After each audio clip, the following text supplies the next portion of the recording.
Hello. सन्माननीय सदस्यांनी जरा लक्षात घ्या की असे जे विषय जे असतात ना ते सगळे गॉसिपचे विषय. आता त्यांनी काही व्हॉट्सअपच्या माध्यमातून तुमच्यावर काही म्हणत माहिती आली तर ती चुकीची की बरोबर यासाठी तुम्ही त्या शाखेमध्ये जाऊ शकता.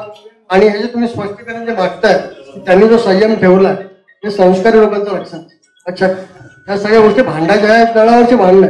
ज्या माणसं समाधान होत नाही, ज्यांचं स्वतःच्या मनाप्रमाणे होत नाही संस्थेमध्ये काम करतात, ती माणसं अशाच प्रकारे नेहमी अडथळा निर्माण करतात.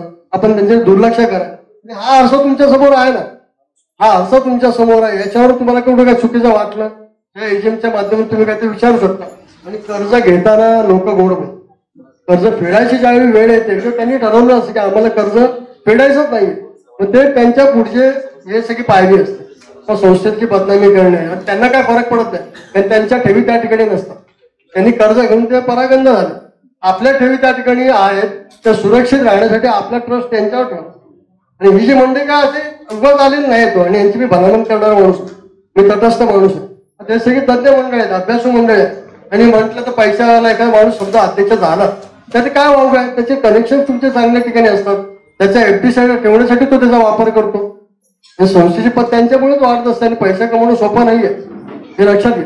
त्यालाही सुद्धा अक्कल लागते. त्यामुळे एखादा पैशावाला त्या ठिकाणी बसला म्हणून त्याचा सुद्धा तुम्ही विश्वास करू नका.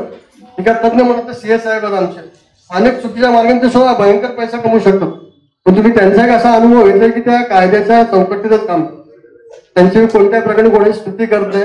कृपया ही गोष्ट लक्षात घ्या. म्हणजे आपली सगळी चांगली मंडळी आहे, यांनी तुम्ही सहकार्य करा आणि विषय थांबवा की अशी लोक येतात ते त्यांच्या पद्धतीने कारवाई करतील आणि कायद्याचे मार्ग आहेत संस्था सुरक्षित राखतील अशी मला खात्री आहे. तुम्ही सुद्धा विश्वास ठेवा आणि आयुष्य थांबवा आणि अध्यक्षांच्या विषयातील जो काय मार्ग निघतील ते चांगले करतील पुढे काय.